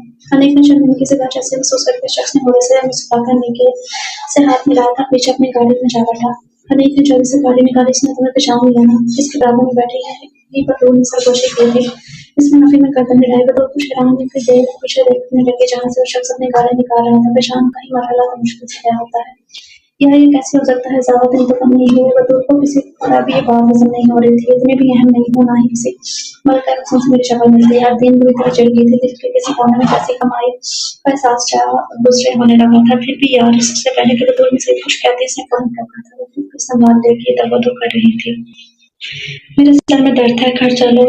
वैसे भी घर जाना का नया हंगामा खड़ा होगा। कदीर का चमकता सा अंदाज देख इसने बतूल को रोक दिया। बतूल ना समझी इसकी तरफ देखने लगी मगर इसकी ये ना समझी। घर आने के ठीक 10 मिनट बाद खत्म हो गई। जिससे कंदील ने नीली मखमली लबे से सुनहरा कलम निकाल कर तफसीलें रचनाई। सबके चेहरे का लम्हा ब लम्हा बदलते रहे थे। मुझे पता था सिर्फ कौन अक्लमंद जहानत थी इसकी कमजोरी होगी। ये हुस्न तो यहाँ वहाँ बहुत बिखरा है। बड़ी अम्मी का लहजा तहमीलिया था। चेहरे पर चमक आ गई थी। फिरोजा ने सर दबा कर लाताल्लुक से दीन को देखा। नैना बेचारी की साहिर आंखों में नमी थी। बड़ी भाभी हुसैन ही नहीं, जहानत भी वहाँ बहुत भारी है। मगर दरा के दावेश किसी किसी को ही आते हैं। छोटी अम्मी को नैना की आंखों में आंसू देखकर खासी तकलीफ हुई थी। सोनू ने बगैर किसी राज मरम्मत के तंज का नश्ता छोड़ दिया था। तुम्हारी भी तो जैसे दूध की धुली हुई धुलाई पारसा है ना, मुंह में चूसने लेती है। वो क्यों चुप रहती? बतूल बौखला के थी। हाँ, मगर आपकी बेटी की तरह जाल नहीं बचाती। छोटी अम्मी भी पीछे ना रही थी और दीन ने टट कर अपने कमरे की तरफ बढ़ गई थी। एक जबरदस्त मार में बराका शुरू हो गया था। नैना पाँव रखते अपने कमरे में बंद हो गई थी। फिरोजा ने दीन का हाथ थामा और कमरे से निकल गई थी। वक्त जैसे थोड़ी थोड़ी देर बाद गोलाबारी हो रही थी। कभी कोई खामोश हो जाता, कभी कोई बाहर ताजा बाकी आने तक सूरत हाल काबू में आ गई थी। सारे मशहूर थे, चेहरों पर उनकी कैफियत थी। हर कमरे में मौजूद हर चीज नफ्स अजीब से एहसास का शिकार था। ख़वातीन ख़्वाहां एक दूसरे से मुंह छुपा रही थी, आंखें चुरा रही थी। 5 किलो मिठाई के बड़े से डब्बे का मुंह खुला हुआ था और नरम नरम शेरों में डूबे गुलाब जामुन जाम का लश्कार ललचा रही थी। मगर सिर्फ फैजान, हारिस, अनीक, बतूल और दीन को कौसर ने सुल्तान की मंगनी कर दी। अमेरिका में कोई सुल्तान की क्लास फेलो थी। इसकी फैमिली पाकिस्तान आई है। खुश खुश बड़ा सा मिठाई का डब्बा लाकर दादा ने धमाका किया था। मिठाई खाते हुए स्टडी में चले गए थे। हैं ऐसा कैसे? बड़ी अम्मी ने बुखला के बड़े अब्बू के साथ हैरान परेशान बैठी कंदील को देखा जिसके ख्वाब में सिर्फ हफ्ता भर के जिसकी आंखों में मेहमान बने थे। वो सुनहरा कलम मखमली डब्बे को पूरी तरह चकरा गई थी। नैना की निगाहों में तंज था। तीन को बेहद अफसोस हुआ। वो खूबसूरत स्मार्ट शख्स किसी तरह जज्बात से खेल गया था। खूब हौसला करे बड़ी भाभी। छोटी अम्मी ने आगे बढ़कर का ठंडा हाथ थाम कर तसल्ली दी। फिरोजा ने दोनों को बाहर निकलने का इशारा किया। छोटे अब्बू ने खबरें देखने के लिए टीवी ऑन कर लिया। छोटी अम्मी बड़ी अम्मी का हाथ पकड़े डाइनिंग रूम की तरफ आई थी। फिरोजा और अर्दीन भी वहीं थे। आस्ता आस्ता बतूल अर्दीन सब की बड़ी अम्मी को तसल्ली देने लगे जो बार बार अपने आंसू पहुंचती जा रही थी। बतूल ने कंधे का कंधा थाम कर कहा था, मैं तो खुश होगी कि मेरी तुम्हारे रंग ले आई है। 2 बेटियां पार लग गई हैं। मैं समझी मेरे मौलाना बेटी सोनी को सर आ जाएगी। सुल्तान के लिए तो मेरा बोझ कुछ तो हल्का होगा। बड़ी अम्मी की आहें सबका दिल जला रही थी। कोई बात नहीं, बड़ी भाभी अल्लाह बहुत बड़ा है, क्यों परेशान होते हैं? छोटी अम्मी ने बाहों के घेरे में ले लिया था। फिरोजा जल्दी से जाकर पानी ले आई। कंदील शायद फुट कर काबू पा चुकी थी। तभी बड़ी अम्मा के पाँव के पास आकर बैठ गई। बड़ी अम्मी ने से गले लगा लिया। उनके आंसू कंदील के बालों में जज्ब हो गए होने लगे थे। मुझे माफ कर देना, मैंने अपनी खुद गर्जी में तुम्हारे साथ ज्यादती की है। बड़ी अम्मी छोटी अम्मी का हाथ थाम कर माफी मांग रही थी। छोटी अम्मी मुसलसल इसकी दिल जोई कर रही थी। मेरी अम्मी के आंसू किसी तौर पर नहीं रुक रहे थे। मैंने सोचा नैना खूबसूरत कम उम्र है, ऐसे तो अच्छे से अच्छा रिश्ता मिल जाएगा। फिर एक रोती है तो कंदील की उम्र हो गई है। इसके बाद बतूल मेरी उम्र देखो, आए दिन ब्लड प्रेशर में खुद खर्च हो गई थी। तुम्हें जाने क्या क्या सुना दिया। ऐसी बातें करी हैं भाभी। अल्लाह आपका साया हमेशा हमारे सरों पर कायम रखे। कोई ऐसी भी उम्र नहीं हुई। कंदील की और बतूल छोटी अम्मी ने प्यार से बतूल को देखा जो सूरत हाल पर घबराई हुई थी। इसका हाथ पकड़ अपने करीब किया। ये मेरे अनीक की दुल्हन है। खबरदार उसके लिए परेशान हुई। मैं आज ही इनसे बात करके बात तक वहाँ तक पहुँचाती हूँ। ये फैसला जो बहुत शायद हंगामा राय के बाद होना था एकदम खुशी खुशी लम्हा भर में हो गया था। छोटी अम्मी ने बतूल को गले लगाया। फिर बड़ी अम्मी के आंसू मजीद रवानगी से बहने लगे थे। फिरोजा ने आगे बढ़कर दोनों को मुबारकबाद दी। बतूल को खिला गई थी। वाह, मैं अभी भाई को खुशखबरी सुनाती हूँ। भाई अनीक भाई नैना चटपट बतूल को प्यार करके टीवी लॉन्च में भाग गई थी। कुछ देर में शोर हंगामा शुरू हो गया था। दादा का लाया हुआ वही मिठाई का डब्बा मिनटों में एक दूसरे का मुंह मीठा करके खाली हुआ था। खुशियों का ठिकाना ना था। बार बार छोटी अम्मी के कंधे पर सर रख कर देता था। बड़ी अम्मी की गोद में छुपी बतूल का गायें बाहें मखमून गांव से देखता, वो बेचारी मजीद सर झुका लेती। बड़ी अम्मी छोटी अम्मी अब मिलकर कोसों सुल्तान के उल्टा सीधे रवैये को कोस रही थी। कभी कभी फरोसा भी रुकमा दे देती थी। आखिर बड़े अब्बा तक कई बार पहुंच कर मजीद आधे घंटे में बड़े अब्बा ने हाँ कहती। मैंने बड़े मिठाई बांटने का हुक्म सुना दिया था। हर इस निजाम को नहीं बोल रहे थे। मैंने को दूसरे चिपकी जा रही थी, कंधे चाय बनाने में मसरूफ थी। और दिन खौफ का मुस्कुराई जा रही थी, शर्माती चलती बतूल पर से भी प्यार आया। मिठाई आने पर फरोसा ने जल्दी जल्दी प्लेटों में रखकर हारिस और फिजान को गले में बुलाया था। कोई नहीं कह सकता था कि चंद दिनों से इस घर की फिजा में कैसी खामोशी और बदमाशी फैली हुई थी। अल्लाह ताला ने इतने खुश होकर दरवाजे इस घर के लिए खोल दिए थे। शक नमाज पढ़कर दिन टाइल्स पर खड़े होकर आसमान की तरफ देखती अपने रब से मैं कलाम थी। फिर कुछ देर बाद स्टडी टेबल पर आकर किताबें खंगालने लगी। मोहब्बत तबक़ों की साय की तरह होती है, ना दिखाई देती है, ना पकड़ में आती है, बस हिसाब में ले लेती है। सामने रखा डाइजेस्ट उठाया, पहला सफा खुला ही तहरीर नजर आई थी। इसने दोबारा पढ़ी। बतौर ने एक भी सोचला हिसाब में के लिए हो गई थी। इतने खुश और मुतमईन है। आरती ने आंखें बंद कर ली, बड़ी बड़ी आंखों में लाल लोटे और घने होशों के साथ एक साथ था। बंद पलकों के पीछे मुस्कुराया के साथ था। इसके होठों को खूबसूरत मुस्कुराहट ने छू लिया था। आंखों की बंद पुतलियों में एक ऐसा ख्वाब उतरा जो उसने अपनी जिंदगी में कभी भी लाचारी में नहीं देखा था। फूट रंग तितलियां फवार और बीबी मेरा टाइम वेस्ट मत कीजिए, वही धमकान अंदाज, वही निगाह पेशानी पर रखी गंभीर है। जब कुछ अचानक ख्वाबों की बात ही में दिया घुसाया तो उसने घबरा कर आंखें बड़ी माथे पर पसीने की कतरे मार पाया में लर्जिश आ गई। उसने बुझ कर अपने हौस काबू किए। मैं क्या पागल हो गई हूँ? एक अजनबी का दिन आशना ही मुझे क्या हो गया है? इसने सर थाम लिया। मैं क्या इतनी गई गुजरी हूँ? जाने कैसा है, क्या आदत है, किस खानदान से है। मैं सिर्फ सूरत पर बढ़ रही हूँ। हो सकता है कि शादीशुदा हो, किसी को पसंद करता हूँ, अपनी हो गई हो। हद होती है। अरदीन बीबी बेवकूफ़ी कितने बरसों की ये रफ़ाक़त की मुठ्ठी में ख़त्म कर दिया। झंझलाहट खुद को सख्ती से टपकती हुई बिस्तर में सोने के लिए लेट की थी। ख्वाबों पर कब किसी का ज़ोर है। अरदीन प्लीज़ ज़रा ये बतूल तक पहुँचा दो। नहीं कुछ किचन में घुसा हुआ था, इसका सर का सवार था। वो रात के खाने के लिए चावल उबाल रही थी। क्या है इसमें? गिफ्ट पेपर और गिफ्ट उसने लिए पूछा था। अनेक जल मिला कर यहाँ छोड़ो तो मुझे इसको दे देना। जिंदगी में पहली दफा तो कुछ दे रहा हूँ, नहीं तो पूरे घर में डोरा पेट देगी। अब तो बाकी हमारी बात हमारी बकी हुई है। कुछ तो वक्त बनता है, वैसे भी आज वाला टाइम है। वो मिन्नतें करने लगा था, तुम खुद ही दे आओ, वो कमरे में है। हल्दी ने जान छुड़वानी चाहिए से वैसे छोटी अम्मी से डर लगता था। हाँ ताकि जूते खाऊं प्लीज बहना। अल्लाह तुम्हारी मुराद पूरी करे। तुम्हारे दिल में जो अर्दीने में सख्त बात काटी थी, क्या फजूल बिक रही हो? ला दो इसका। दिल धक धक करने लगा था। जिस ख्वाब जिस शबे को वो खुश रही थी अनीक अपने साथी में सभी ये लापटक रहा था। भी दे आओ प्लीज, मैं चावल पका लूंगा। बस बेसब्र हो रहा था। दिन की नजर में पोल कैलेंडर पर ठटक गई थी। अनीक ने दिया है। दिल लगाकर सफाई करते बतूल के आगे इसने गिफ्ट रख दिया। बतूल की आंख में जगमगाहट लेकर आई थी। मैं आज ही बड़े बहुत लताफा से बात करती हूँ। इस लैला बच्चों का कोई इंतजाम करे वरना मैं घर से हो जाऊंगी। ये जून के महीने में वैलेंटाइन डे कौन मनाता है? क्या सब तुम्हारा अनीक उसे छेड़ती हुई तुम्हारा किचन में आई थी। अनीक के मुंह को जुबान था। बेताबी से बतूल के तासरात पूछे। अरे पापा खुश है तुम्हारे वैलेंटाइन डे पर? दिन को हंसी आई थी। छोटी अम्मी को आते देखकर अनीक फौरन बाहर निकल गया। और दूसरी लम्हे से दाग हो गया। ये सब क्या हो रहा है? कंदील नैना दिल की आंख सीधे में कामा में लगा दी चुपके वो यानी दादा का या बड़े का एक कदम फिर आम हुई थी। गोया ख्वाबों ख्वाहिशों से दस्तबरदारी का ऐलान हो गया। मनपसंद खिलौना छिन जाओ, खुद को बनाने का सामान आस्ता आस्ता खत्म हो रहा हो। बात आस्ता आस्ता इसके हाथों से बात फिसल रही थी। दादा का बिजनेस पार्टनर के रिश्तेदार हैं। चमरासी में बड़े अब्बा की बात हो गई है। रस्मी खाना हुई है। लड़के की बहनें वगैरह आई हैं। नैना के हाथ इसके चेहरे पर तेजी से जा रहे थे। उसकी मालूमात इस तक पहुंचा रही थी। एक वही बेखबर थी। इसके दिल को कुछ होने लगा था। वो तो अजनबी सराते खर्चा भी ये शोभा के पीछे भागते भागते बेदम सी हो गई थी। आंसू पकड़ कहीं खो गया था। वो खुद से उलझने लगी थी। ला हासिल मोहब्बतों के दुख यार अब मेरे नसीब में ना लिखना। अगर वो शख्स मेरा नहीं बन सका तो उसे तो मामूद मेरा देख के फेर दे। कौन सा कमजोर लम्हों की गिरफ्तार होगी जो हमारी मुकद्दर होती है। ड्राइंग रूम में जाते हैं, लोगों को सलाम करते से पहले दिन से बात करते इसका दिल उस अफसार में रख के आगे झुका हुआ था। वो जानती थी कि चांद चाहे कितना ही हसीन हो, चांद भी बखेरता और मुँह से बहुत दूर होता है। वो तो ये भी बेखबर थी कि चांद को पाने की तमन्ना कब जागी है, वो सोच ही न पाई थी। हर दिन के साथ या नींद की तारीफ भी लेते दादा पास से हर इस खुश प्रोग्राम तय कर रहा था। यार पहले जरा इन मौसूफाना की जेब हल्की करो। इतने सारे नीले नोट हुआ क्या खुशबू है।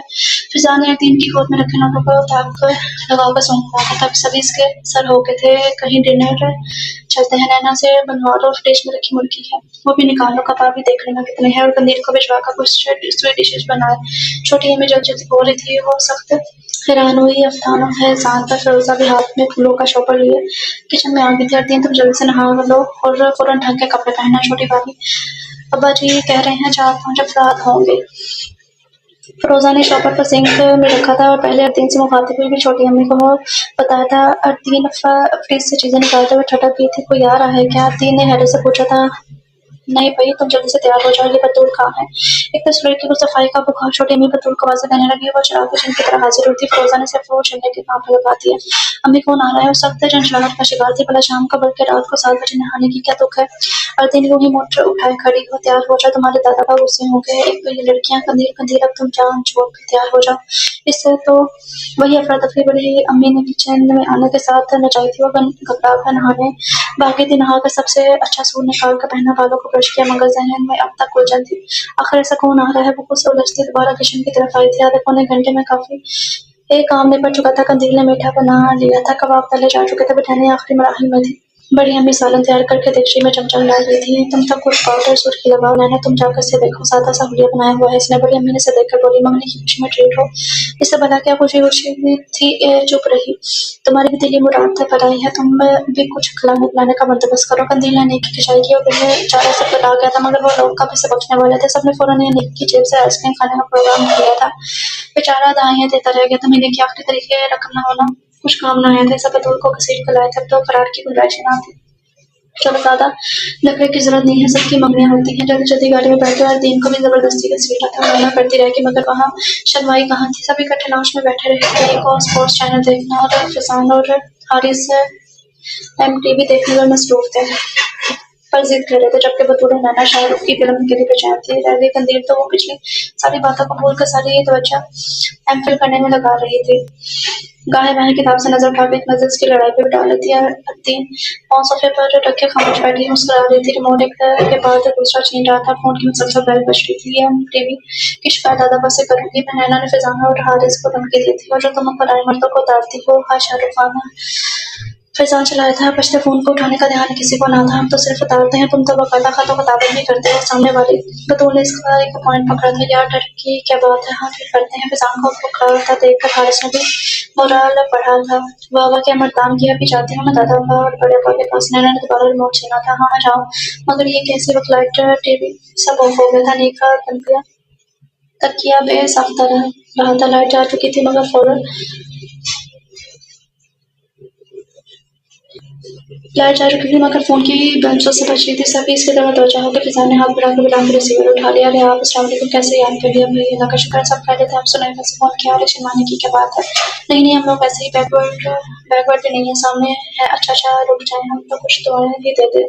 हरदीन मुफ्तसर बातें कर रहा था। फिर हरदीन को बात हुई। हैरान अपनी सारी नजर से देखने लगी। फिजा ने इशारे से अपने पास बुलाया। आपका फोन है? मैं सख्त हैरान हुई इसकी बातों से। तो किसी शख्स का फोन लग रहा था। कौन है सोच कर इसने पूछा था। अरकम हमदानी नाम सुनकर एकदम से रुकी थी। इस नाम की तो कोई किसी शख्स को वो नहीं जानती थी। यार कौन अरकम है तो नहीं जानती। रखो रिसीवर नीचे। यार तीन वहीं से बदलने लगी। फिजा ने हाथ पकड़ कर लिया था। सगा के सबके चेहरों पर शरारती मुस्कुराहट थी। जनाब हमारे अरकम हमदानी, हमारे प्यारे जीजा बहनोई बरदानला बरदल्ला नहीं घुट कर बाहर निकल गया था। लीजिए जनाब, चलो हम सब चले, प्राइवेसी दे दे। हारिस और फिजान के बाद नैना बदूल लोग आ गई थी। मुझे कोई बात नहीं करनी। इसने झटके से अपना हाथ छुड़वाया, बाहर जाने लगी। कंदील ने फिजान के हाथ से रस्सी पकड़ जबरदस्ती से दिया और सबको चारों से बाहर निकलने को कहा था। खुद भी निकल गई थी। आखिर में जाते बतूल हाथ पकड़ने से बाकी चले गए थे। बतूल रुकी थी। इसने कुछ होटल को जुबान फेरी और सलाम किया। वालेकुम सलाम, इतनी देर में पहचानी है आप? गंभीर आवाज सामान से टकराई। वो बकला गई थी। भला जिससे आशनाई ना हो उसे क्या पहचानती? वो जो दिल में बुर्जुमान था, मुसलसल अपने होने का एहसास दिला रहा था। इस अशरफी को कैसे इस्तेहाक से यूं खुद कभी कहने से रोकती? चले मैं अपनी पहचान करवा देता हूँ। अरकम हमदानी हमदानी इंडस्ट्री के मालिक है। फारूक हमदानी का इकलौता बेटा। इकलौता होना हम दोनों में ही मुश्तरक है, मगर बहनों के मामले में बहुत खुश नसीब हूँ। 2 बहनें हैं मेरी, दोनों की शादी हो चुकी है। शादी के साथ अरकम हमदानी अपना तारीफ करवाने लगा। वो खामोशी से सुन रही थी। इससे भला क्या दिलचस्पी थी? अभी तो दिल को संभालने के लिए वक्त दरकार था। हेलो हेलो अर्दीन, आप सुन रही हैं? फौरन चौंकी। जाने वो क्या तारीफ करवा चुका था? जी, वो मुश्किल हाल को दर्द करके बोली थी। आपको सी फूड बहुत पसंद है, चाहे मई का प्रोग्राम का करम तरीन ही दिन क्यों ना हो। वो मुस्कुरा रहा था, बड़ी तरह चौंकी थी। आपका एक जुमला मुझे बहुत अच्छा लगा था कि कभी अपने दिल की मान लेते हैं। मैंने भी दिल की मान ली। मेरा जुमला इसने अपनी यादों के सारे कोने को गाटा था। इसके बाद तो दरकार कभी मुलाकात भी ना हुई थी, बल्कि दादापा ने तस्वीर तक न दिखाई थी कि इसका नसीब इसके साथ जुड़ा है। हाँ, आपका जुमला। एक दिन मैं ऑफिस से निकल के सामने बने होटल में जाकर लंच के बाद कॉफी पी रहा था। एक लड़की अपनी साथी के साथ आई थी जिसने दोपहर में सी फूड ऑर्डर करना था। मैं इसकी बात पर बेसाख्ता उड़ते उड़ते रुक गया था। इसका खलकता हुआ लहजा, चेहरे पर पहली मुस्कुराहट और दिन के जहन में एक दिमाग का सवाल था। फिर इस लड़की ने मुझे ठंडा करने की कोशिश की और खौफजदा होकर अपने साथी के पीछे छुप किया। आप हर दिन को लगा अपना जहनी तवाज़ुन खो देगी। दुआएं यूं भी कबूल होती हैं। अल्लाह इतना करीब होता है। आ रहा हूँ आपको ढूंढने में पूरा हफ्ता लगा। उससे पहले खुद को समझाने में कि पहली नजर की मोहब्बत कुछ नहीं होती। मुझे ऐसे प्रैक्टिकल माइंड शख्स किसी तौर पर मोहब्बत नहीं कर सकता, मगर मैं तो जैसे हर काम हर बात को भूलता जा रहा था। सिर्फ एक जगह, एक नफी, एक माजरत, एक बुखलाहट और इन सब चीजों से वाबस्ता एक लड़की की याद रह गई थी। हर दिन खुद की जहांगीर से उठकर रब के आगे सजदा है। सोचा जो दिलों के अंदर के सच को जानता है, जो सोच जो रुसवा नहीं करता, जो देता है, देता जाता है, इतना देता है कि झोली भर जाती है। इसके आंसू और गालों पर बह निकले थे। बतूल हैरान होकर टहराएगी और दिन को देख रही थी, मगर वो एयरपोर्ट पर तो आपने पहचाना। वो बेरब्त बोल गई थी, खुद अपने ही साथ में पहचानने के लिए आने की जरूरत नहीं पड़ती है। मैं लड़की में पहचान गया था जो दिल की मकीन हो, बेशक चुराहे पर रुसवा नहीं किए जाते। अब तुम मेरी हो, सो सोचो सब जायज होगा। मैं जल्दी ही जायज तरीके से अच्छा खुदा हाफिज तो जाने क्या बोलना चाह रहा था और दी ने फौरन फूं रख दिया था। इसका दिल खुदा के हजूर सजदा रेज था। इसका रवा रवा अपने रब की तस्बीह करने लगा था, जिसने इसके दामन में इससे शख्स की मोहब्बत डाल दी थी जो वाकई मोहब्बत करने के लायक था। कदम शुद सो डेरिडेट से था नावल। नावल तो मुझे अच्छा लगा। उम्मीद करती हूँ कि आपको भी पसंद आया होगा। अगर पसंद आया तो लाइक करें, शेयर करें। मिलते हैं कल नए नावल के साथ। तब तक अपना ख्याल रखें, खुश रहें। अल्लाह हाफिज और आप सबको मेरी तरफ से हैप्पी इंडिपेंडेंस डे।